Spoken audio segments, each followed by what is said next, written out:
Salut à tous. Donc beaucoup pensent que la femme doit être soumise à son mari quand ils lisent la Bible ou qu'ils parlent de la Bible, mais ils ne la connaissent pas entièrement, qu'elle doit ne pas enseigner, qu'elle doit porter le voile, se taire, tout ce genre de choses. Voilà. Maintenant, aujourd'hui, on va attaquer les choses et comprendre que non, ce n'est pas ainsi.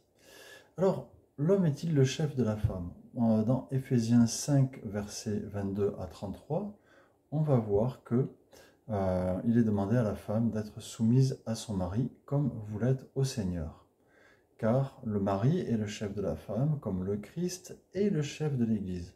Le Christ, en effet, est le sauveur de l'Église, qui est son corps. Les femmes donc doivent se soumettre en tout à leur mari, tout comme l'Église se soumet au Christ. Marie, aimez vos femmes, tout comme le Christ a aimé l'Église jusqu'à donner sa vie pour elle. Il a voulu ainsi rendre l'Église digne d'être à Dieu, après l'avoir purifiée par l'eau et la parole. Il a voulu se présenter à lui-même l'Église dans toute sa beauté, pure et sans défaut, sans tache ni ride, ni aucune autre imperfection. Les maris doivent donc aimer leur femme comme ils aiment leur propre corps. Celui qui aime sa femme s'aime lui-même. En effet, personne n'a jamais haï son propre corps. Au contraire, on le nourrit, on en prend soin, comme le Christ le fait pour l'Église. Alors, je vous invite à finir le verset. Et donc, dans ce verset, on voit que l'homme doit aimer sa femme comme Christ a aimé l'Église. Alors on dit oui, alors il a donné sa vie pour elle. Mais ça ne s'arrête pas là, parce qu'en fait, s'il n'a pas donné sa vie pour elle, eh bien l'Église ne serait pas née, en fait.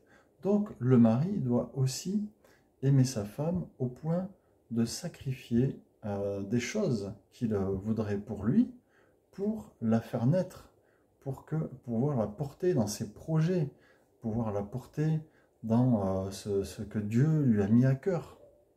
Donc peut-être ta femme, elle a à cœur de monter une entreprise, et bien tu dois aider ta femme à monter cette entreprise, tu dois l'aider à faire naître tes projets.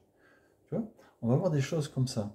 Alors, mais c'est pas uniquement ça, hein. Ça c'est vraiment une petite réflexion. Tu vois, ça va beaucoup plus loin que ça. Ensuite, pour les non-chrétiens, tu vois, ça, il faut comprendre aussi que c'est aussi pour les non-chrétiens, puisque dans 1 Pierre 3, femmes, soyez de même soumises à vos maris, afin que si quelques-uns n'obéissent point à la parole, c'est-à-dire que si les maris ne sont pas chrétiens, ils soient gagnés sans parole par la conduite de leurs femmes, en voyant votre manière de vivre chaste et réservée. Donc, femmes, soyez soumises à vos maris, s'ils ne sont pas chrétiens, parce que évidemment, s'ils sont chrétiens, les maris, il n'y a pas besoin d'être soumis aux maris, parce que tout va se passer dans l'esprit de Dieu. Voyez, Galates 3, 27, vous tous qui avez été baptisés en Christ, vous avez revêtu Christ, donc vous êtes en Christ, eh bien, il n'y a plus ni juif ni grec, il n'y a plus ni esclave ni libre, il n'y a plus ni homme ni femme, car vous êtes en Jésus-Christ. Ça veut dire que dans le couple, eh bien, tu n'as plus, si tu es un couple de chrétiens, un couple de personnes qui se réclament disciples de Jésus, eh bien, vous n'avez plus à avoir ces considérations de homme-femme. Voilà. Alors bien sûr, tu peux toujours être galant, tenir la porte à ta femme, etc. Rien n'empêche, mais la femme est l'égale de l'homme dans l'assemblée et aussi dans la maison, dans le couple. Par contre, si tu as un mari ou une femme qui n'est pas chrétienne, eh bien, tu dois réfléchir à la façon dont tu vas te comporter avec ton époux, de façon à ne pas choquer les mœurs et puis à pouvoir le gagner pour Jésus. Parce que si tu es avec lui, c'est parce que tu l'aimes quand même. Hein. Si tu t'es converti alors que tu étais déjà marié, eh ben, tu l'aimes.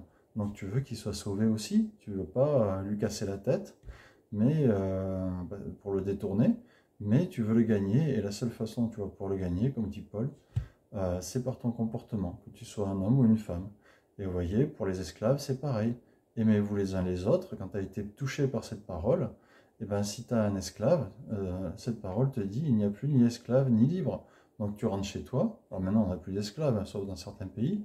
Mais la personne qui est dans un pays et qui a des esclaves, si elle est touchée par la parole aimez-vous les uns les autres, elle voit cette parole-là, il n'y a plus ni esclave ni libre, tu rentres chez toi, tu vois ton esclave, automatiquement tu dis, bah non, c'est pas possible, je suis en train de déconner sérieux là. Donc, tu libères ton esclave. Si il peut pas vivre, il n'a pas de travail, etc., tu peux lui proposer de le garder en le payant décemment et en le traitant décemment, en le logeant, le nourrissant décemment, mais comme un employé, comme ton frère en Christ, parce que tu l'aimes. Et si tu peux pas, eh ben, tu vas l'aider comme tu peux. Voilà. Mais en tout cas, tu le libères. Euh, alors ensuite, revenons à notre sujet, hein, bien sûr. Alors, la femme, est-ce qu'elle est faite pour rester à la maison et nourrir les gosses? Il y en a qui disent la place de la femme, c'est la cuisine. Alors, si vous lisez La femme vertueuse en Proverbe 31, vous allez voir que la femme, en fait, eh ben, elle va se lever tôt, elle va travailler, elle va réfléchir à l'achat d'un champ peut-être, elle va aller vendre des chemises aux marchands, enfin voilà, elle fait tout un tas de choses. C'est pas elle doit vendre des chemises aux marchands ou ce genre de choses, non, mais le verset parle comme ça, pour dire que la femme, elle est active, c'est pas une femme, vous voyez, qui reste à la maison, c'est une femme qui sait ce qui se passe dans sa maison, par contre. Elle sait tout ce qui se passe dans sa maison, elle est au courant, mais euh, elle est active. Donc c'est pas une femme qui reste à la maison, qui est confinée. On n'est pas là-dessus. Alors après, on voit dans le verset qu'elle a des servants et des servantes. Alors je sais que dans certains pays, il y a des servants et des servantes. C'est pas comme chez nous en France, hein. Chez nous en France, quand on dit oui, j'ai un servant, bon, c'est très ancien, on le fait plus. On dit j'ai un homme ou une femme de ménage, par exemple. Mais la personne, on la paye décemment. Si on doit la nourrir ou si on doit l'héberger, c'est décemment, voyez. C'est pas comme dans l'ancien temps où c'est un servant ou une servante qui a un cabanon ou quelque chose comme ça. Non, non, non, vraiment, c'est décent. Parce que, encore une fois, aimez-vous les uns les autres. Voilà, c'est une petite digression aussi, comme pour les esclaves, parce qu'il y a beaucoup de athées, comme bah, par exemple Cassius Ledy ou Jacques Le Fou, ce genre de personnes, et je les respecte, hein, mais voilà, qui ont une mauvaise compréhension de ces choses-là. Ils ne comprennent pas que Jésus a dit aimez-vous les uns les autres, et puis ils ne savent pas Galates 3, 23, hein, qui amène à comprendre que on doit, dans nos relations, même patron-employé, etc., se comporter différemment une fois qu'on est chrétien. Le voile, bien sûr. Est-ce que la femme doit mettre le voile? Alors là, vous allez lire 1 Corinthiens 11, bam, bam, 1 Corinthiens, oui, chapitre 11, de 1 à 15. Vous allez voir que Paul, effectivement, demande à la femme de mettre le voile. Mais là aussi, il faut comprendre que c'était culturel à Corinthe.